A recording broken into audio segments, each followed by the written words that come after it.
تألقا وأضاء للدنيا طريقا مشرقا وهدى من الرحمن يهدينا به للصالحات وللمكارم والتقى. میں سب سے پہلے اللہ سبحانہ و تعالیٰ کا شکر بجا لاتا ہوں، بے پایا درود و سلامتی ہو محمد مصطفیٰ صلی اللہ علیہ وسلم پر۔ میں دعا کرتے ہوئے اور استقبال کرتے ہوئے اپنے اس بیان کا میں آغاز کرنا چاہتا ہوں۔ میں دعا کرتا ہوں کہ اللہ سبحانہ و تعالیٰ ہماری اس محفل کو محفل نافع بنا دے انشاءاللہ، اور اسی طرح معزز قابل صد احترام علماء کرام، سامعین میں موجود معزز علماء کرام اور بہت سارے دعات ہیں، اللہ تعالیٰ آپ سب کے مساعی جمیلہ کو قبول فرما لے۔ میں ایک چھوٹا سا مذکرہ تیار کیا ہوں، میں اللہ تعالیٰ سے دعا کرتا ہوں کہ اس کے اندر جو حق باتیں ہیں اللہ سبحانہ و تعالیٰ اس کا اثر قائم کر دے، اور اگر اس کے اندر کچھ غلطی ہے تو یہاں پر علماء کرام موجود ہیں، میں ان سے گزارش کرتا ہوں کہ میری اصلاح فرما دے۔ مسئلۃ رؤیت ہلال میں اجتماعیت کی راہ، اس ٹاپک پر میں نے مذکرہ جمع کیا ہے، کیونکہ جب بھی رمضان المبارک آتا ہے تو ہمارے سامنے 4 قسم کے پوائنٹ ظاہر ہوتے ہیں، پبلک میں الگ الگ جگہوں سے 4 قسم کے موقف یا 4 قسم کے اور بھی ہوتے ہیں، لیکن میں ابرز کی بات کر رہا ہوں، اظہر جو زیادہ ظاہر ہو کر آتے ہیں۔ اس میں سے ایک پوائنٹ یہ ہے کہ ہم کو فلکی حساب سے چلنا چاہیے، یعنی کہ ایک کیلنڈر ایسا بنا لیا جائے، ہوریزان یعنی کہ فلک پر جب ہم کو ابھی چاند نظر نہیں آتا، نظر آنے سے پہلے چاند فلک پر پیدا ہو جاتا ہے، جو اگرچہ کہ عام سادی نگاہ سے ہم کو نظر نہیں آتا، جس کو جنرلی ہم کہتے ہیں نیو مون۔ تو ایک موقف یہ ہے، ہندوستان میں بھی ہے اور عرب ممالک میں بھی ایسے لوگ پائے جاتے ہیں، قلیل ہے، اور اکثر اس میں سے جید علماء کی فہرست میں نہیں ہے، لیکن ان کا اثر چونکہ میڈیا میں بہت زیادہ ہے، اکابر علماء کے حد تک تو نہیں ہے، لیکن میڈیا میں چونکہ زیادہ اثر پایا جاتا ہے تو یہ بھی اسپریڈ بہت ہو رہا ہے کہ ایک کیلنڈر ایسا بنا لیا جائے ٹیکنالوجی کو سامنے رکھ کر کہ جو ہوریزان میں جس کو ہم کہتے ہیں فلکی ولادت والا ہلال چاند، جس کو نیو مون، ابھی شیخ محترم نے بڑے اچھے انداز سے واضح کر دیا کہ ہلال کا جو ورڈ ہے، ہلال احل یحلو، وہ چیز جو نظر آنے کے بعد چیخ ماری جاتی ہے، عربی زبان میں اس کو کہتے ہیں، جو نظر ہی نہیں ہے تو چیخ بھی نہیں نکلے گی، نظر آنا ضروری ہے، اس کے لیے نظر آنا بہت ضروری ہے۔ تو جو پیدا ہو گیا اور جو نظر نہیں آیا اس کو اصطلاحی طور پر نیومون کہتے ہیں۔ تو جب ایک موقف یہ ہے یا ایک رائے یہ ہے کہ اس کو بنیاد بنا کر ایک کیلنڈر بنا دیا جائے، اختلاف ہی ختم ہو جائیں گے۔ اس مسئلے کو شیخ البانی رحمۃ اللہ علیہ نے بہت ہی سمپل طریقے سے اڑا دیا، بڑی آسانی سے انہوں نے جواب دے دیا ہے، کہا کہ سومو لولادتی ہی نہیں کہا گیا، سومو لرؤیتی ہی کہا گیا، یعنی چاند کے ہوریزان پر یا فلک پر پیدا ہو جانے سے تم روزے کی ابتدا کرو، ایسا نہیں کہا گیا، سومو لولادتی ہی ورڈ نہیں ہے، سومو لرؤیتی ہی، اور یہ وہ اس وقت پر ممکن ہے جب ہلال کی شکل میں وہ نمودار ہوگا اور انسانوں کے دیکھنے کے وہ لائق ہوگا، تو لہذا فلک کا کوئی چاسی نہیں ہے۔ اب بچ گئے 3 موقف کہ ہم عالمی رؤیت کا خیال کریں یا اول رؤیت کو عالمی رؤیت بنا دیں، ایک موقف یہ ہے۔ دوسرا یہ ہے کہ مقامی رؤیت کے حساب سے ہم چلیں، تو اس میں علماء کرام کے فتوے میں نے اس میں جمع 36 فتوے اس کے اندر، جس کے خلاصہ یہی ہے کہ وہ راجع اور مرجو کے حد تک ہی گفتگو ہو رہی ہے یا تو مرجو ہے، یا وہ مسئلہ کسی کے پاس راجع رہے گا، وہ مسئلہ کسی کے پاس راجع، وہ مسئلہ کسی کے پاس مرجو رہے گا، یا تو وہ مسئلہ کسی کے پاس مرجو رہے گا۔ چوتھی ایک عملی شکل ہے جو فتووں کے اندر مجھے دیکھنے میں آئی ہے، وہ ہے کہ آپ کوئی بھی رائے کے قائل ہوں، لیکن اجتماعیت کے خاطر آپ اپنے انفرادی رائے کی قربانی دینی پڑے گی۔ آپ کی کوئی بھی رائے ہو سکتی، آپ ہو سکتا ہے کہ اول رؤیت کو عالمی رؤیت بنا کر اسی کو راجع سمجھتے ہوں گے،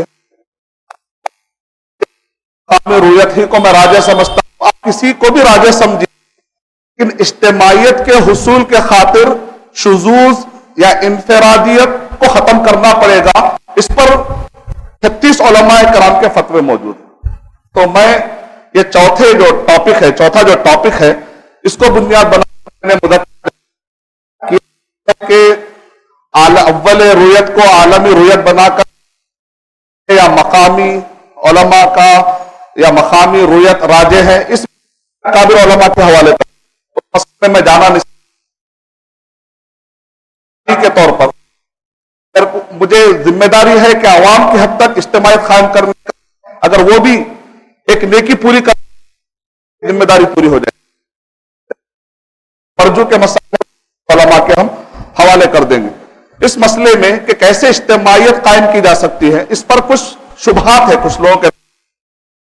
اجتماعیت کا نام راجے موقف کو چھوڑ دوں گا یہ تو مداہنت ہوئی, یہ تو باطل پرستی ہوئی. اس ٹائپ کے کچھ شبہات ہے ختم کرنے کے میں نے مذکرہ چھوٹا سا ترتیب دیا ہے. میں ایک صفحہ پڑھ دیتا ہوں, میری گفتگو زیادہ لمبی نہیں. انہوں شیخ نے کہا کہ 45 منٹ آپ کے, میں نے سمجھتا کہ 45 منٹ میری گفتگو ہے بلکہ اس سے بھی کم ہے. میں اپنا ایک پیش پڑھ کے میں اپنی جگہ لیتا ہوں انشاءاللہ. بسم اللہ الرحمن الرحیم. رویت ہلال کے مسئلے میں چاہے وہ عالمی رویت کا مسئلہ ہو یا مقامی رویت کا مسئلہ, قرآن و حدیث اور فہم صحابہ اور تاریخی پس منظر کو سامنے رکھ کر مطالعہ کرتے ہیں تو ہمیں یہ سمجھ میں آتا ہے کہ یہ اجتہادی مسئلہ ہے, نہ کہ حق و باطل کا مسئلہ اور نہ ہی عقیدے کا مسئلہ. یہاں پر ذرا سا ایک پوائنٹ میں وضع کرنا چاہوں گا. بعض اوقات علماء کرام حق کا ورڈ استعمال کیے ہیں اس ٹاپک پر, لیکن عوام میں حق اور باطل کا الگ معنی ہے اور علماء جب استعمال کرتے ہیں تو ذرا وہ معنی الگ ہے. تو میں گزارش کرتا ہوں خاص طور سے جو عرب کنٹریز سے جو علماء اکرام پڑھ کر آ کر جو ورڈ استعمال کر دیتے ہیں تو عوام میں اس کا مطلب کیا نکلتا ہے. جیسے کہ ایک شاگرد سے میری گفتگو ہو رہی تھی, وہ کہہ رہے شیخ نے خود اپنے بیان میں کہا کہ یہ حق و باطل کا مسئلہ ہے, تو پھر میں حق و باطل کے لڑنا چاہتا ہوں کیونکہ لوگوں کے دماغ میں کیا بیٹھا ہوا ہے, حق و باطل مطلب لڑنا ہے, کسی بھی طریقے پر باطل کو ہرانا ہے. باطل کیسے پنپے گا, منکر کو تو ہاتھ سے ٹوکنا ہے. تو لوگوں کے پاس حق و باطل کا معنی ذرا الگ ہے, اور علماء جب حق و باطل کہتے ہیں جیسے شیخ البانی رحمۃ اللہ علیہ نے کہا ھذا ھو الحق, وہاں راجح اس معنی میں نہیں ہے کہ کفر و ایمان کا مسئلہ ہے نعوذ باللہ, کیونکہ جیسا کہ ڈاکٹر سعید حفظہ اللہ نے شروع میں ایک پتے کی بات کہہ دی کہ اجتہادی مسئلوں میں اور اصولی مسئلوں میں فرق کر لیجئے, اور یہی سارے مشائخ کا مسلک ہے کہ اجتہادی مسئلوں کے اندر آپ اس کو حق و باطل یا کفر و ایمان ایسے الفاظ اگر تعبیر کریں گے تو یہ علمی مزاج سے میل نہیں کھاتا. تو ہوتا یہ ہے کہ ہم کتابوں میں پڑھتے ہیں اور آ کر ہم عوام میں کہہ دیتے ہیں تو عوام میں اس کا معنی کچھ الگ ہے. عوام میں حق و باطل کہتے ہی کہتے اب لڑنا ضروری ہو گیا, شیخ بیچارے حق کہنے نہیں دے رہے, تو لہذا میں جو تو ایک بہت ہی جذبے میں تھے, انہوں نے کہا میرے یہ شیخ جو ہے نا حق و باطل بولے, پھر جا کے باطل کا ساتھ کیوں دے رہے, یہ شیخ حق و باطل بولے, ہاں بولے, پھر اس کے بعد یہ شیخ پھر سب کے ساتھ عید کیوں منا رہے ہیں. تو میں نے کہا نہیں بھائی اس کا مطلب وہ نہیں ہے, شیخ کا الگ مطلب ہے. تو اس لیے میری گزارش یہ ہے کہ الفاظ استعمال کرتے وقت عوام کے فہم کی بھی رعایت رکھی جائے, یہ گزارش ہے. واللہ اعلم. یہ اجتہادی مسئلہ ہے, نہ کہ حق و باطل کا مسئلہ اور نہ ہی عقیدے کا مسئلہ. خاص طور سے جب اجتہادی مسئلہ ہو تو ایسے اجتہادی مسئلے کو حق و باطل اور ایمان و کفر کا مسئلہ بنانے سے اجتماعیت کو خطرہ لاحق ہو رہا ہے. یہ میری تمہید ہے. دلائل تو اگر کسی شہر میں مقامی رویت کو اور بھی مزید تمہید آ رہی ہے, اور تو اگر کسی شہر میں مقامی رویت کو ماننے والے بریکٹ رویت ہلال کمیٹی اجتہادی فیصلہ لے رہے ہوں تو ان کی مخالفت نہ کرنا بہتر ہے تاکہ اجتماعیت حاصل ہو جائے اور شرعی گنجائش پر بھی عمل ہو جائے, جیسا کہ ابن عباس رضی اللہ تعالیٰ اور ان کے ساتھ والوں نے کیا. اجتماعیت کے حصول کے لیے انفرادی رائے کی قربانی دینی پڑے گی, اور اگر کسی مقام پر اول رویت ہی کو عالمی رویت پر فیصلہ لیا جا رہا ہو, اگر کسی مقام پر اول رویت ہی کو عالمی رویت کا فیصلہ لیا جا رہا ہو تو وہاں اسی گروہ کا ساتھ دیا جائے, اگرچہ کہ آپ کی انفرادی رائے مقامی رویت ہی کے کیوں نہ ہو. اجتماعیت کے حصول کے لیے انفرادی رائے کی قربانی دینی پڑے گی. اس موقف کو اختیار کرنے کی مندرجہ ذیل وجوہات ہے. پہلی وجہ کیونکہ ایک اجتہادی مسئلہ ہے، یہ کوئی حق و باطل کا مسئلہ نہیں ہے، ورنہ ابن عباس رضی اللہ تعالیٰ عنہ اور ان کے ساتھ دینے والے صحابہ اور تابعین کے موقف کو باطل کی تہمت لگے گی۔ انہوں نے ایک روزے کی قضا نہیں دی تو پھر ان پر روزے کی قضا کی ذمہ داری لازم آ جائے گی۔ دوسرا، ابن عباس رضی اللہ تعالی عنہ نے اتنا واضح کر دیا، دوسری وجہ ابن عباس رضی اللہ تعالی عنہ نے اتنا واضح کر دیا کہ ان کی رویت ہمارے لیے کافی نہیں ہے، اور اس امر کی نسبت رسول اللہ صلی اللہ علیہ وسلم کی طرف کر دی۔ اس کا سیدھا سادہ مطلب یہی ہے کہ اگر کوئی اپنے شہر سے ہٹ کر کوئی اور جگہ کی رویت نہ لینا چاہ رہا ہو تو اس کے لیے صحابہ کا فہم اسوا ہے، کیونکہ قرآن اور حدیث کو فہم صحابہ سے سمجھنا چاہیے۔ بعض مقالوں میں ابن عباس رضی اللہ تعالیٰ عنہ کے فیصلے کی توجیہ بیان کی گئی کہ جبکہ حقیقت میں ابن عباس رضی اللہ تعالیٰ عنہ کی توجیہ کے بعد کسی دوسری خارجی توجیہ کی ضرورت نہیں ہے۔ توجیہ یہ کی بعض لوگوں نے بعض مقالوں میں کہ چونکہ رمضان شروع ہو گیا تھا اس لیے فیصلہ جاری رکھا، لیکن یہ توجیہ خود مخالف ہے ابن عباس رضی اللہ تعالیٰ عنہ کی توجیہ سے۔ مندرجہ ذیل اسباب کی وجہ سے خارجی توجیہ محل نظر ہے۔ نمبر 1، کس نے یہ بتایا کہ یہی ابن عباس رضی اللہ تعالیٰ عنہ کی توجیہ ہے؟ نمبر 2، ابن عباس رضی اللہ تعالیٰ عنہ نے جب واضح کر دیا کہ رسول اللہ صلی اللہ علیہ وسلم کا یہ حکم ہے اور یہ ہمارے لیے معاویہ رضی اللہ تعالیٰ عنہ کی رویت کافی نہیں ہے، اتنا واضح کر دینے کے باوجود بھی خارجی توجیہ کرنا محل نظر یا کم از کم محل تحقیق ہے، کم از کم محل تحقیق ہے۔ میں بہت محتاط الفاظ استعمال کر رہا ہوں کیونکہ علماء کی باتیں ہیں۔ تیسرا پوائنٹ، پہلا پوائنٹ میں نے دیا کہ حق و باطل نہیں ہے، دوسرا پوائنٹ میں نے ابن عباس رضی اللہ تعالیٰ کے الفاظ کی تشریح کی، تیسرا پوائنٹ اصولی نقطہ یہ ہے الامر يدل على الوجوب الا اذا دلت قرینۃ صارفہ، اور سومو لرؤیتہ میں امر پایا جا رہا، امر الامر يدل، سومو الامر يدل على الوجوب، لیکن اصول یہ ہے کہ اس وجوب سے اس کو پھیرا جا سکتا ہے اگر قرینہ موجود ہو، الا اذا دلت قرینۃ صارفہ، اگر کہیں رویت ثابت ہو جائے تو سارے عالم کو روزہ رکھ لینا چاہیے، لیکن اس وجوب سے پھیرنے کے لیے قرینہ موجود ہے، قرینہ صارفہ موجود ہے، اور وہ ہے قریب والی حدیث۔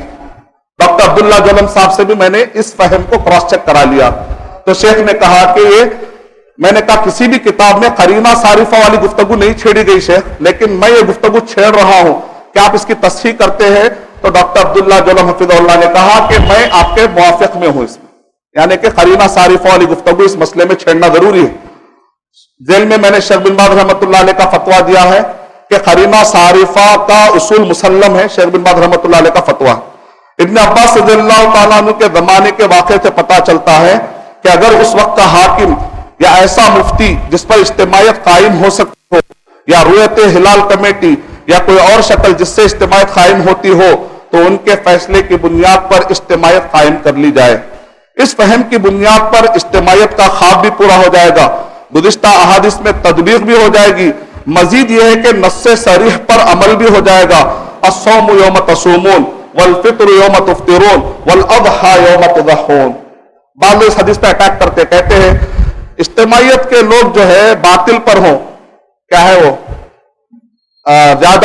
زیادہ لوگوں کی اتباع نہیں کرنا چاہیے، اکثر زیادہ لوگ گمراہی میں جاتے ہیں، تو لہذا اکثریت کو نہیں فالو کرنا چاہیے، تو آیت پیش کر دیتے ہیں۔ میں نے کہا جس پر یہ آیت نازل ہوئی ان کا یہ قول ہے، میرا اپنا قول نہیں ہے۔ نبی اکرم صلی اللہ علیہ وسلم پر قرآن مجید نازل ہوا، اور نبی اکرم صلی اللہ علیہ وسلم اجتماعیت کی بات کر رہے ہیں، تو لہذا جن پر قرآن مجید نازل ہوا اس آیت کی زیادہ تشریح وہ ہم سے بہتر جان سکتے۔ چوتھا پوائنٹ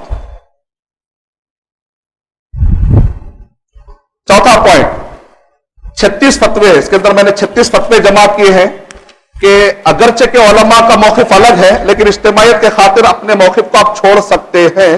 اس پر 36 فتوے ہیں اس کے اندر، جو میں نے عربی میں کیے کیونکہ علماء کی محفل اس کا میں نے ترجمہ نہیں کیا، تو فتووں کو میں نے جو کا تو نقل کیا ہے تاکہ آپ بعد میں چیک کر سکیں انشاءاللہ۔ اس میں علماء کے نام گنا دوں گا، فتوے پورے پڑھنے کا ٹائم نہیں ہے انشاءاللہ۔ 36 فتاوے میں بات کی گئی ہے کہ عالمی رویت وحدہ کے قائل ہوتے ہوئے بھی جب مقامی رویت کے قول والے کسی مقام پر مصر ہوں تو اجتماعیت اور اتحاد کے خاطر اپنے مقام والوں سے شذوذ اختیار نہ کرے۔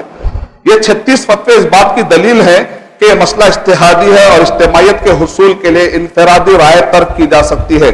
اگر انفرادی رائے، یہ ذرا غور سے سنیے، اگر انفرادی رائے ترک کر دینا باطل پرستی یا مداہنت ہوتا تو یہ علماء کبھی ابھی ایسا فتویٰ نہیں دیتے تھے۔ واللہ اعلم بالصواب۔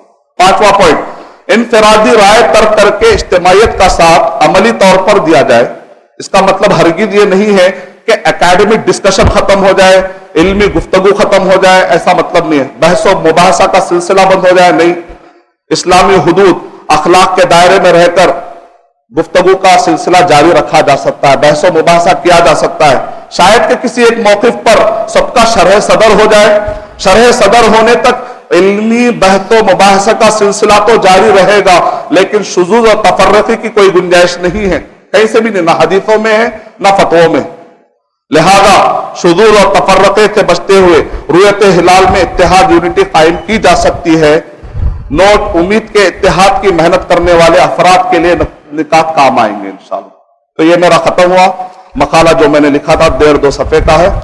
اس کے بعد میں نے وہ حدیثیں جمع کی ہیں جو ضعیف، صحیح، سارے جو اس ٹاپک سے ریلیٹڈ ہے، پوری حدیثیں میں نے جمع کی ہے۔ ہو سکتا ہے کوئی پڑھنا چاہ رہے اس بارے میں، تو تقریباً 11 حدیثیں مجھے اس ٹاپک سے ملی ہے، صحیح اور ضعیف۔ اکثر اس میں سے پورے جو صحیح تھے انہیں جمع کیا ہے میں، ایک آدھ جگہ پر جو مشہور ہے لیکن ضعیف ہے میں نے اس لیے داخل کر دیا تاکہ لوگوں کو گفتگو کرتے وقت پر بات کرنے میں محتاط بات کرے ہو۔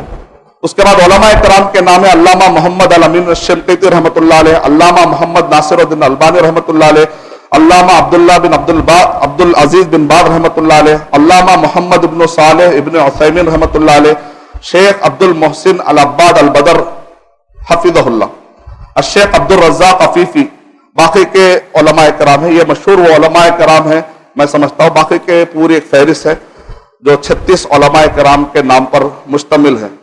تو ایک اور بھی گفتگو آتی ہے کہ اگر چاند تمہیں نظر نہ آئے، بدلی ہو جائے، بادل چھا جائے تو تم کیا کرو؟ مکمل کرو یا جانچنے کی کوشش کرو؟ مکمل کرو اور آگے نکل جاؤ، سادہ سیدھا مطلب ہے۔ اس حدیث شریف میں یہ نہیں کہا گیا بادل نہیں آئے تو تم 200 کلومیٹر تک دور تک جاؤ۔ کتنے کے لیے؟ Maximum speed 80 kilometre. ایک گھوڑا، عربی گھوڑا، اگر ایک عربی گھوڑا پرانے زمانے کا اگر تیز بھاگا تو 1 گھنٹے میں وہ 80 کلومیٹر بھاگ سکتا ہے، میکسیمم 12 گھنٹے تک بھاگ سکتا ہے، اس کے بعد وہ ٹھہرے گا۔ میکسیمم ڈسٹینس کتنا کور کر سکتا ہے؟ 960 کلومیٹر۔ فلکیات والے جانتے ہیں کہ جو بادل چھانے کا جو سلسلہ ہے نا، وہ 960 کلومیٹر کے بعد ضروری ہے کہ بادل ادھر بھی ہو۔ نبی اکرم صلی اللہ علیہ وسلم، صحابہ کرام کسی بھی زمانے کے کسی بھی فہم میں نہیں بتایا گیا کہ تم جیسے کویت کا مسئلہ آ جائے تو اپنے گھوڑوں کو تیار رکھو تاکہ بادل آ جا کے جاؤ۔ ایک مسئلہ ہے جس پر تحقیق کی جاتی ہے۔ میں اللہ تعالیٰ سے دعا کرتا ہوں کہ اللہ سبحانہ و تعالیٰ ہم سب کو اجتماعیت قائم کرنے والا بنائے، اسلام کو قائم کرنے والا بنائے۔ السلام علیکم ورحمۃ اللہ۔